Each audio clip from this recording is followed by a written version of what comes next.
ఈ రోజు ఇంట్లోకి పెద్ద చేపను తీసుకున్నాం. హాయ్ ఫ్రెండ్స్, నేను మీకు కొంచెం కుర్రడు పండు. ఇంక అసలు మ్యాటర్ ఏంటంటే, ఇంటికి చేపలు అమ్ముతూ వస్తారు కదా, ఆవిడ దగ్గర ఒక చేపను తీసుకున్నాము. అలాగే మెత్తల్లో పచ్చిరొయ్యలు కూడా తీసుకున్నాము. ఆ చేపను ముక్కలు కొట్టడం కష్టం కాబట్టి ఆవిడ చేత్తోనే ముక్కలు చేసామన్నాం. మన దగ్గర చేపలు కొట్టే కత్తి గట్ట ఉండవు కాబట్టి మన దగ్గర ఉండి కత్తి పెట్టి ఇచ్చాము. ఫస్ట్ పచ్చిరొయ్యలు చేశారు. అవి చేసాక నీట్ గా 2-3 సార్లు కడిగేసి బాక్స్ లో పెట్టేశారు. తర్వాత చేపను కోయడం కూడా స్టార్ట్ చేశారు. కత్తిపేటతో పని అవడం లేదు, ఇంకో పెద్ద కత్తిపేట ఇచ్చాము. దాంతో కూడా పని అవడం లేదు. చేప గట్టిగా ఉందో లేక కత్తిపేట పదునుగా లేదో తెలియట్లా. ఇంకా కత్తిపేట పదును లేదని నోర్మన్ ఆకురైతే ఇచ్చాడు మా డాడీ. మనం పదును పెట్టడం చూసి ఇంకా పని అవదని మా డాడీ పదును పెట్టిచ్చారు. అప్పుడు పర్లేదు, కొంచెం బాగానే కట్ట ఉంది.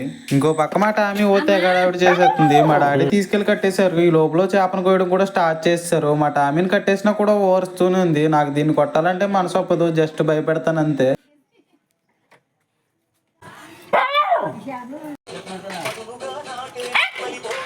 ఇది మా డాడీకి తప్ప ఇంకెవరికి భయపడదు. నేను భయపెడదామని చూస్తుంటే చూడండి ఎలా ఆపేస్తుందో.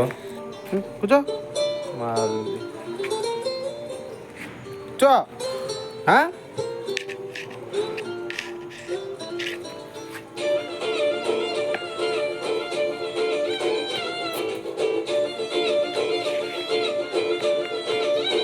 ఇంకా కోసిన ముక్కలన్నీ నీట్గా కడిగేశారు. వాటిని తీసుకుపోయి ఇంట్లో పెట్టేసి వచ్చేసాను. ఆవిడకి డబ్బులు ఇచ్చి పంపేసాం. మా చేప సైజ్ చూసారు కదా, ఆ చేప సైజ్కి ఎంత వచ్చి అనుకుంటున్నారో కింద కామెంట్లో చెప్పండి. అలాగే మీ ఇంటికి చేపలు అమ్ముతూ వచ్చిన వాళ్ళ దగ్గర ఎప్పుడైనా చేపలు కొన్నారో లేదో కింద కామెంట్లో చెప్పండి. అంతమానం బయట కొనడమే కాదు, అప్పుడప్పుడు ఇలా ఇంటికి వచ్చే వాళ్ళ దగ్గర కూడా పర్చేస్ చేయండి. నెక్స్ట్ వీడియోలో మళ్ళీ కలుద్దాం. అంతవరకు మన అకౌంట్ని ఫాలో అండ్ సబ్స్క్రైబ్ చేసుకోండి. Okay, bye.